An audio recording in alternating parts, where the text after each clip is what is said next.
Lo, how a rose blooming from tender stem hath sprung, of Jesse's lineage coming, as prophets of long have sung. It came a floweret bright amid the cold of winter, when half spent was the night. Isaiah 'twas foretold it, the rose I have in mind. With Mary we behold it, the Virgin Mother kind. To show God's love aright, she bore to us a Savior, when half spent was the night.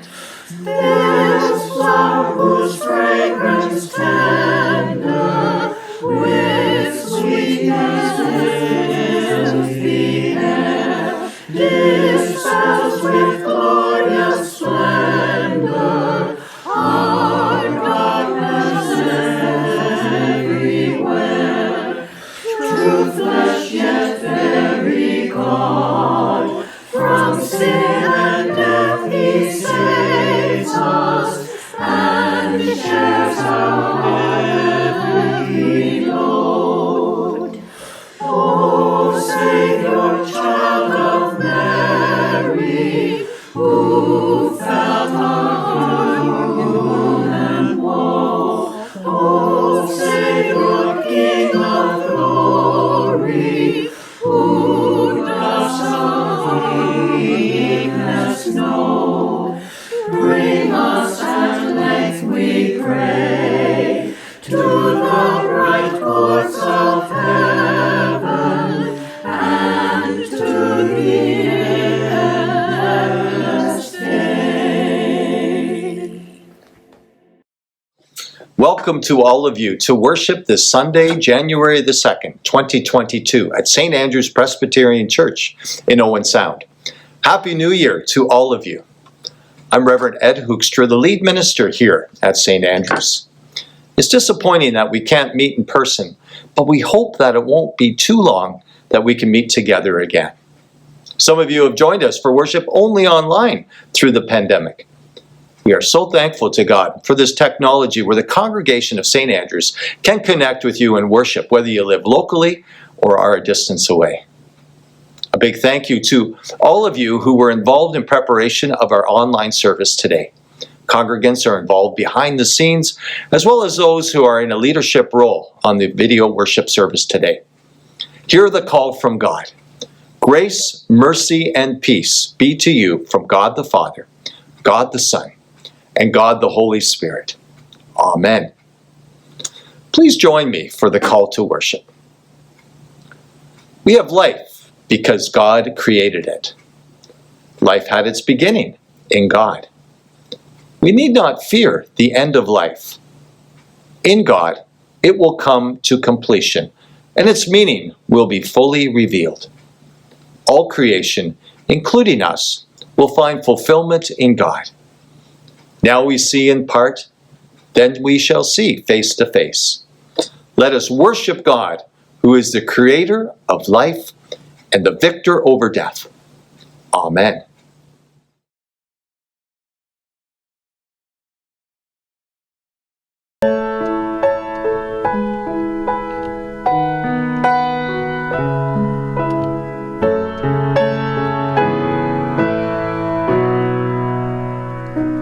Bless the Lord, oh my soul, oh my soul. Worship His holy name. Sing like never before, oh my soul. Worship Your holy name. Bless the Lord, oh my soul.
Shall we pray together?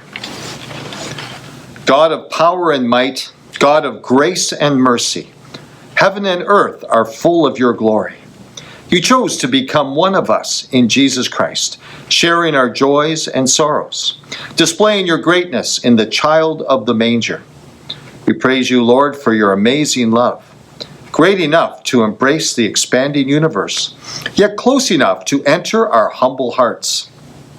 During this time of worship, Lord, surprise us with your grace once again, that we, with the whole church and your precious creation, may praise and honor your holy name, O God, our Creator, our Redeemer, and our Sustainer. God of goodness and guidance, in Christ you sent us light to live by, yet we seek shadows in which to hide. In him you promise new life, but we prefer old habits, nursing grievances and clinging to familiar opinions. You are generous with your love, Lord, but we reject neighbors and fear strangers who differ from us. Remake in us the image of your Son with your mercy and teach us how to follow Jesus in the year ahead. And we pray this in Jesus' name. Amen. Hear the declaration of forgiveness. Here is the good news of the gospel. Jesus Christ is God's elect, chosen for our salvation. In him we find God's acceptance. Let us give thanks to the Lord for this gift, and be at peace with ourselves and with one another. Amen.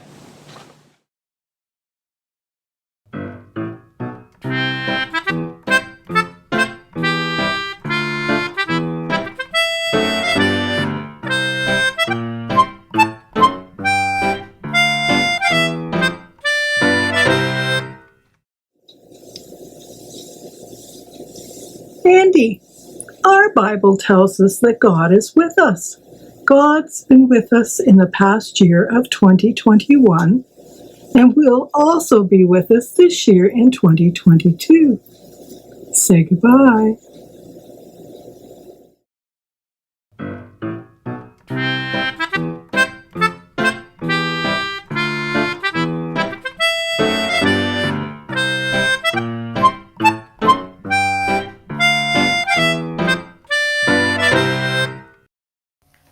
John 1, verses 10 to 18. He was in the world, and the world came into being through him, yet the world did not know him. He came to what was his own, and his own people did not accept him. But to all who received him, who believed in his name, he gave power to become children of God, who were born not of blood or the will of the flesh or of the will of man, but of God. And the Word became flesh and lived among us, and we have seen his glory, the glory as of a Father's only Son, full of grace and truth. John the Baptist testified to him and cried out, "This is he of whom I have said, he who comes after me ranks ahead of me because he was before me." From his fullness, we have all received grace upon grace. The law indeed was given through Moses, but grace and truth came through Jesus Christ. No one has ever seen God. It is God, the only Son, who is close to the Father's heart and who has made him known. The love of God comes close, where stands an open door, to let the stranger in, to mingle rich and poor. The love of God is here to stay, embracing those who walk the way. The love of God is here of God comes close to those caught in the storm, foregoing lives of ease to ease the lives forlorn. The peace of God is here to stay, embracing those who walk the way. The peace of God is here to stay. The joy of God comes close where faith encounters fears, where heights and depths of life are found through smiles and tears. The joy of God is here to stay, embracing those who walk the way. The joy of God is here to stay. The grace of God comes close to those whose grace is spent, when hearts are tired or sore, and hope is bruised and bent. The grace of God is here to stay, embracing those who walk the way. The grace of God is here to stay. The Son of God comes close where people praise His name, where bread and wine are blessed and shared as when He came. The Son of God is here to stay, embracing those who walk the way. The Son of God is here to stay. Shall we pray?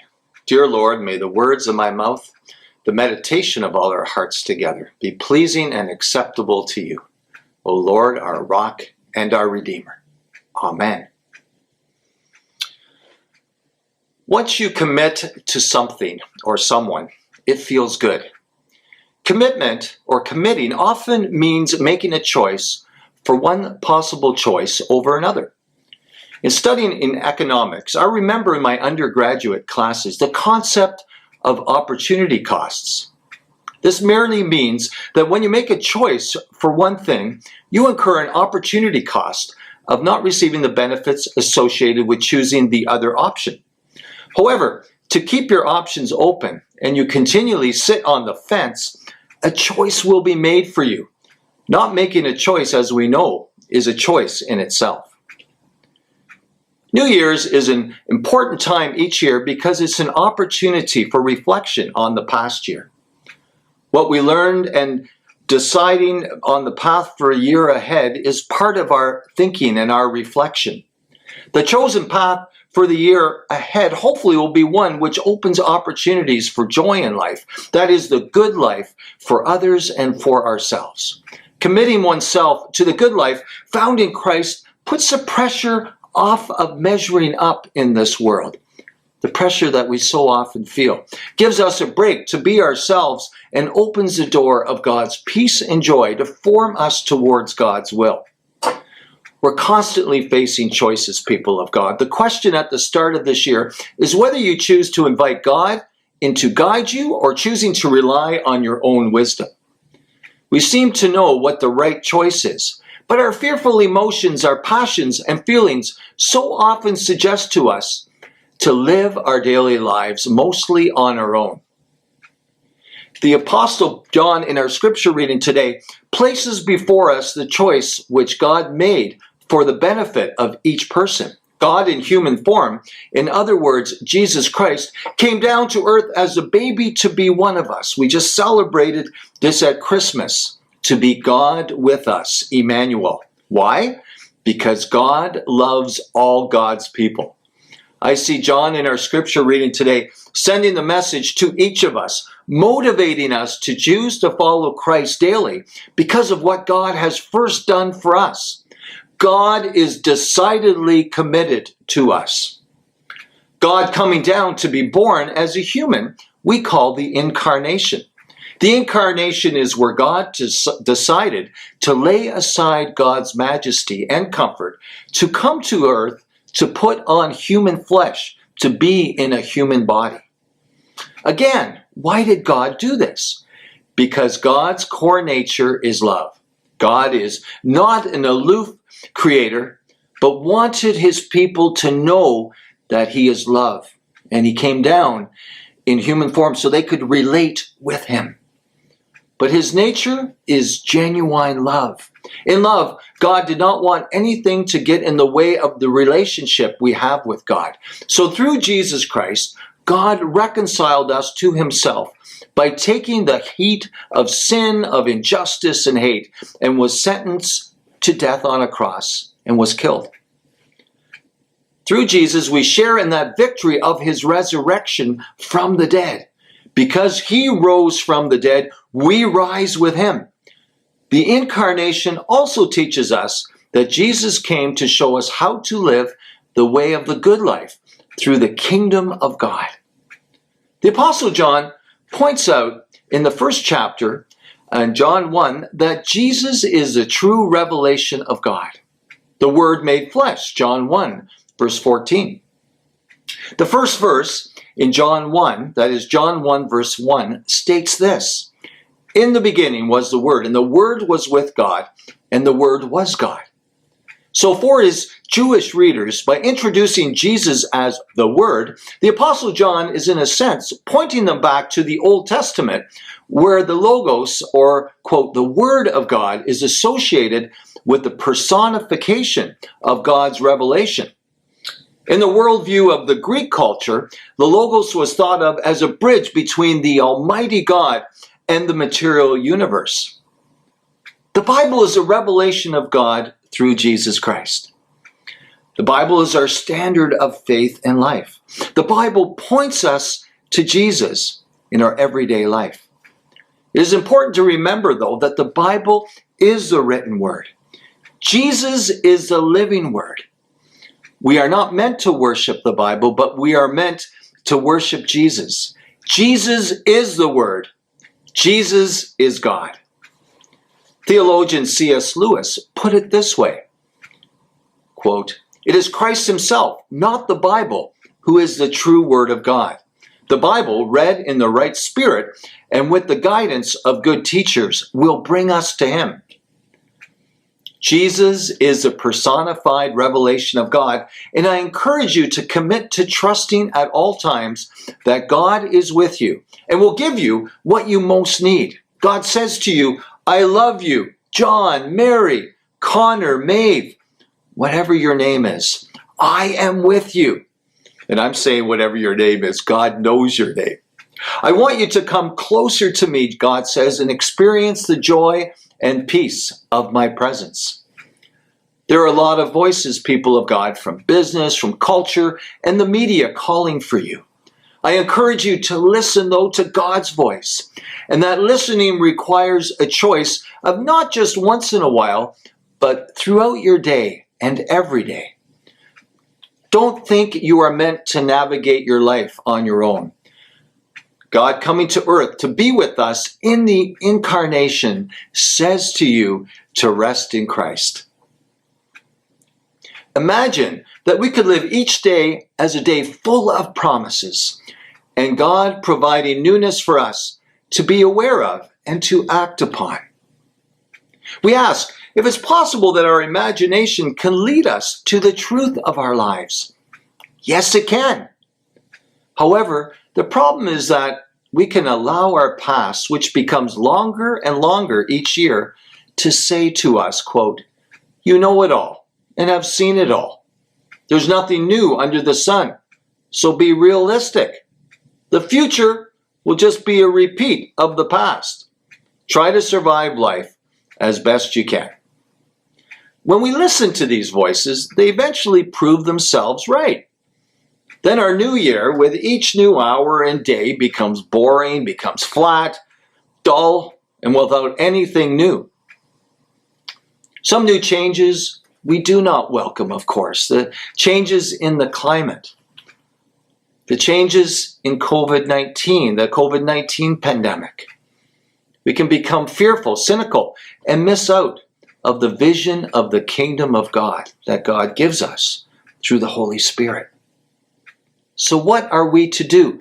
How are we to stop these voices that are so persistent? This past week, I was chased by a couple of German Shepherd dogs on my run. They were barking at me, and I stopped, and I pointed for them to go home. And they did. They went back over the ditch and into their property. Like the barking dogs, we are to send these voices of cynicism back to where they belong. On the way back from my jog, the dogs met me again on the road, and they were even more persistent. I shouted even louder, and they went back. When these voices of cynicism are barking at us, we must open our minds and our hearts to the voice that resounds through the valleys and the hills of our life, saying this, quote, "Let me show you where I live among my people. My name is God with you. I will wipe all the tears from your eyes. There will be no more death and no more mourning or sadness. The world of the past has gone."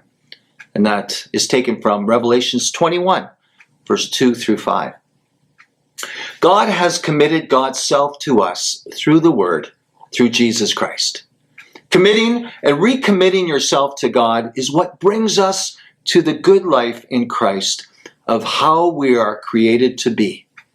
A renewed commitment or a brand new commitment to believing does not mean you have arrived in perfect faith, but it says that you want to be connected with God who created you and demonstrated perfect love for you, for the world, for all. Author Eugene Peterson wrote this from the Message, quote, "The Word became flesh and blood and moved into the neighborhood." We naturally look at the opportunity costs of our choices. One congregant of St. Andrew's of our church said to me lately with passion, "What is the downside of trusting in Christ? There is none. It's about being loved by God through life and through death." This is true for everyone from infant to the elderly. In following Christ, we're increasingly engaged with life. We're engaged with the need of others, and we're engaged with the opportunities God puts before us. In following the incarnate God in Jesus Christ, we are energized through the Holy Spirit to do the work of God in the world.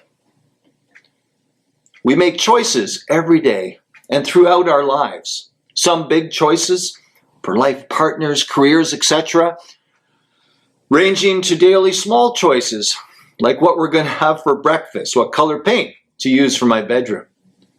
This new year, God is calling you through His Holy Spirit to commit and recommit each day of the year to see God's vision of peace and joy for you and for the world. Let's let go, of our fears of tomorrow and place our trust in the Lord for 2022.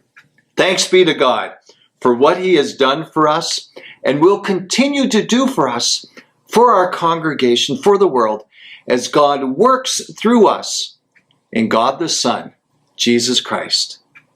Amen. In the name of the Father, and of the Son, and of the Holy Spirit. Amen.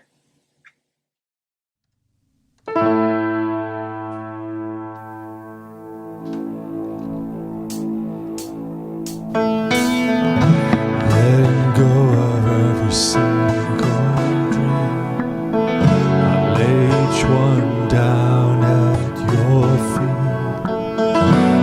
Every moment of my wandering never changes what you see. I tried to win this war, I confess. My hands are weary, I need your rest.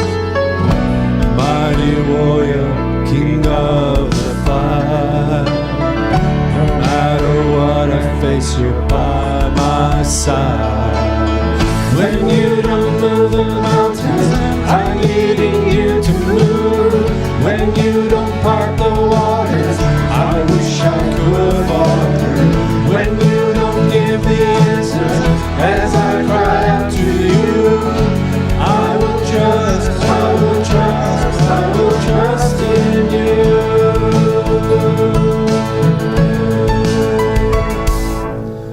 Truth is, you know what tomorrow brings. There's not a day ahead you have not seen. So in all things be my life and breath. I want what you want, Lord, and nothing less. When you don't move the mountains, I'm needing you to move. When you don't part the waters, I wish I could walk through. When you don't give the answers, as I cry out to you, I will trust, I will trust, I will trust in you. I will trust in you.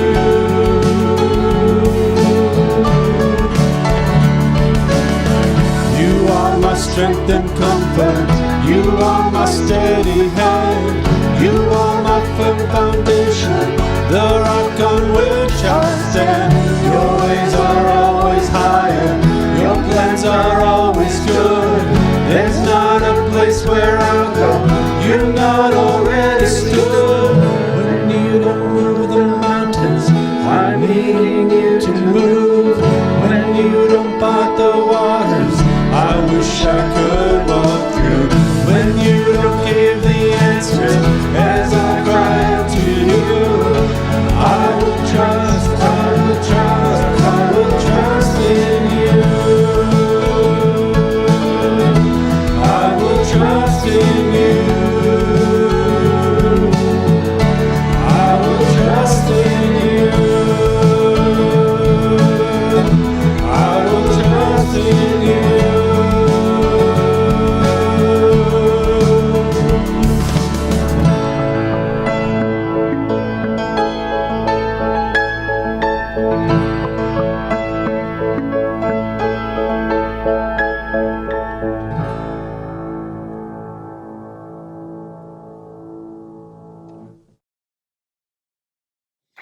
Shall we pray the prayers of the people?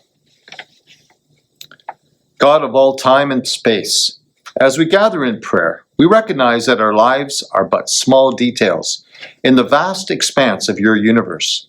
So we thank you for attending to the details of our lives. We thank you for the year just passed, for walking through the good days and the hard days with us. The pandemic has been exhausting in so many ways, but we are grateful for your steadfast love, Lord. We give thanks for all the ways ministries have been able to adapt, and for faithful generosity to support the needs we confront. Thank you for your friendships and relationships that sustain us in uncertain times. We ask for your Spirit to guide us into the future and create new possibilities for ministry and mission through our congregation. In gratitude, our hearts, Lord, kneel before you. Receive our humble prayers. God of all people and places, the year just ending has held sorrows for so many in our community and around the world. We remember dear ones who have died and pray for those who look ahead in loneliness and sadness. We pray for those who have faced challenges in health, in their families, or at work. Support each one who needs you close by, Lord.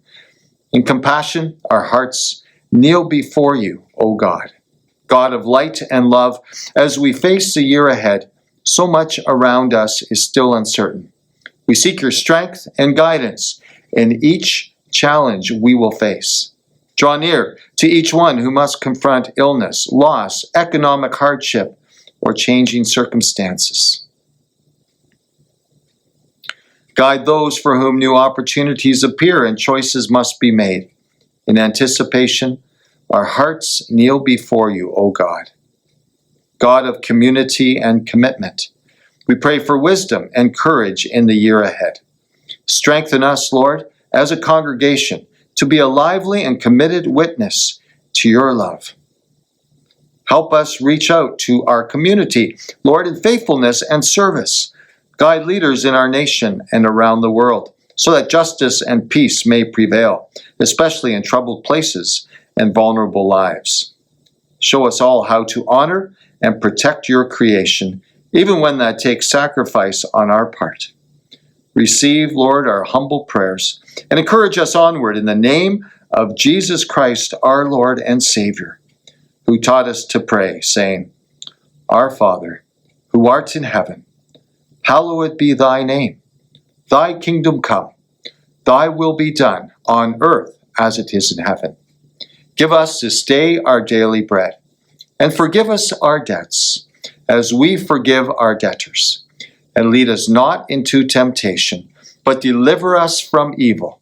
For thine is the kingdom, the power, and the glory forever and ever.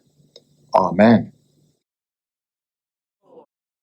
We three kings of Orient are, bearing gifts we traverse afar. Field and fountain, moor and mountain, following yonder star. Oh, star of wonder, star of light, star of royal beauty bright, westward leading, still proceeding, guide us to thy perfect light. Born a king on Bethlehem's plain, gold I bring to crown him again. King forever, ceasing never, over us all to reign. Oh, star of wonder, star of light, star of royal beauty bright, westward leading, still proceeding, guide us to thy perfect light. Frankincense to offer have I, incense owns the deity nigh. Prayer and praising, voices raising, worshiping God on high. Oh, star of wonder, star of light, star of royal beauty bright, westward leading, still proceeding, guide us to thy perfect light.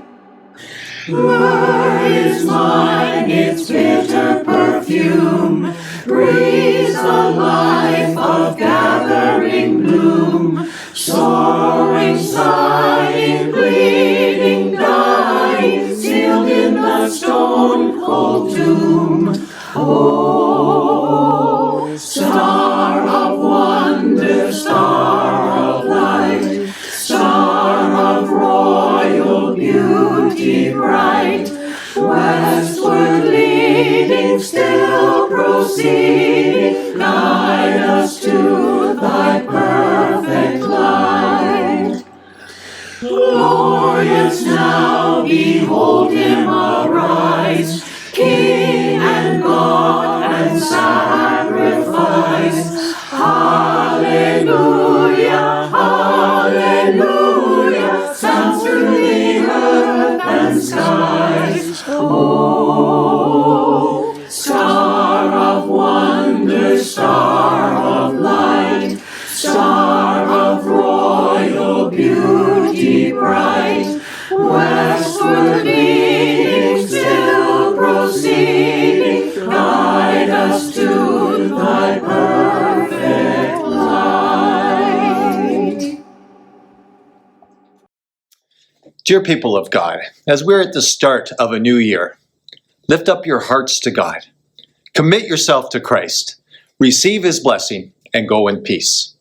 May the grace of our Lord Jesus Christ, the love of God the Father, the fellowship, the communion, the guidance of the Holy Spirit be and abide with you always, this day, tomorrow, the day after that, and forevermore.